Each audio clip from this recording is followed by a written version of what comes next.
welcome to another episode of In a Week. I'm your host Sahim.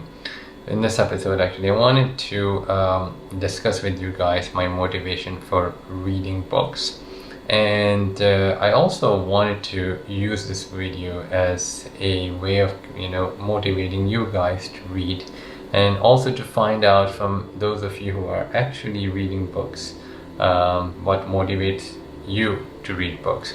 So for me personally, the journey started off when I was 9 years old. I was still in Pakistan, and it was my discontent with the syllabus and the books that were taught in Pakistan in the syllabus that I wasn't able to connect with those books, because to me they did not kind of invoke any kind of thinking or thought process. They were just there for you to pass your exams.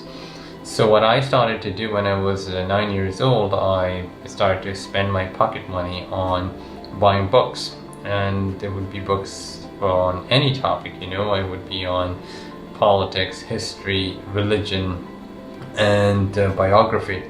These would be the topics I would be really interested in.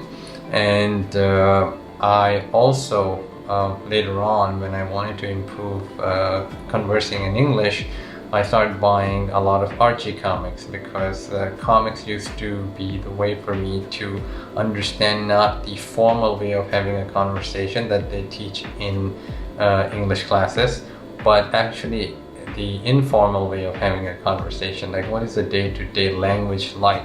And comics would be my kind of world into that information that I wanted to retrieve. And I would read dialogues between characters. Archie comics, for example, were my favorite, so I would read dialogues between different characters, and that would be my assessment about, okay, so this is how you have a conversation, a natural conversation in English when you have a between two people. So that's basically the path, like how I started off in reading books. And of course, because of reading, personally I would like to assess things, analyze things, and books were one of the ways that I was able to have a lot of information from different sources on a certain topic, and I would be able to judge and analyze way better, as opposed to when I was just reading stuff that was being taught to me in the syllabus in the schools. The other thing that I wanted to also share with you guys is that book reading is not an expensive hobby. It can become expensive if you are going to buy very brand new books, 40 bucks, 50 bucks, 60 bucks. It can go high and higher, but you don't have to spend that much money. There are bookstores in almost every city that I have lived. I have seen bookstores that sold used books, and luckily in New York I have a couple of bookstores that I go to. I can find books as cheap as $5. When I was in Canada, I had access to a very good public library, and I loved the books and the book collection in that library, but not necessarily every library that you go to would have the books that you're looking for. It is the cheapest way, of course, to read, and if you don't have any issue with any kind of collection that the library has, read whatever is available, then that's the best thing. If you are very specific about the books that you're going to read, and you have to buy them, then definitely go to the bookstores that are selling used books. But as I said, please don't spend a ton of money. You don't need to spend a ton of money to buy used books. $15 maximum, no more than that. And I think that would give you a very good idea about what you should be spending. And it's very cheap in my view. I think that $5 to $15 is actually what people almost spend daily on their lunches in New York City. And I mean, it depends upon where you are, but it could be cheaper in the location or the city where you are. So check out the bookstores for the used books and see what they have for you guys. These days I am buying a lot of books in Japan. So it's about history, biography, politics, society, travel, name it, all different categories on Japan that I wanted to purchase books on, and I want to get as much information as possible.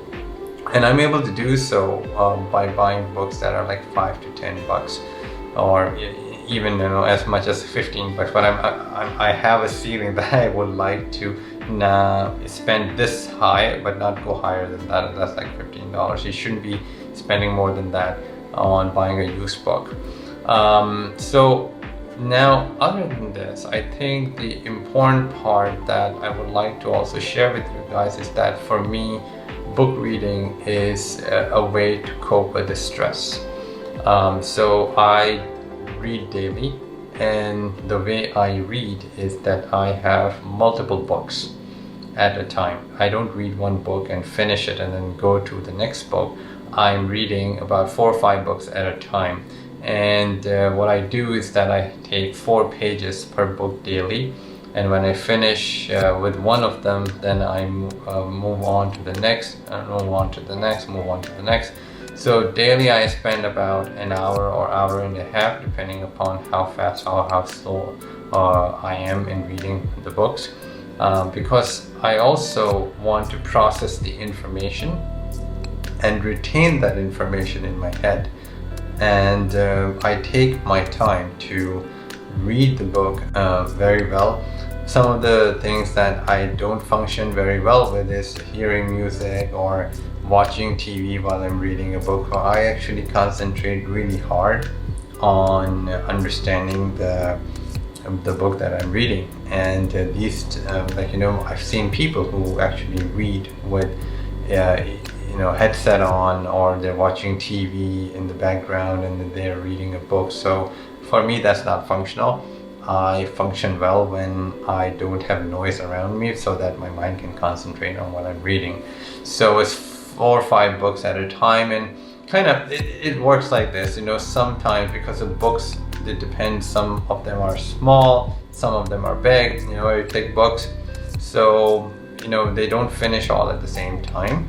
As soon as I'm done with one of them, then I put another new one in the rotation, and then that's how I start to read. But it's like 4 pages per day in terms of finishing as many books as possible, and at the same time not to get bored with one book. So that's what keeps me or my book reading activity interesting. So other than that, I would like to take this opportunity to motivate you guys to read. I think people do a lot of things for the stress relief, mental stress relief, and to relieve your brain from all the stress. I think this is one of the activities, at least for me, and I would recommend if you would like to try it out and see if it works for you, so you can relieve your stress.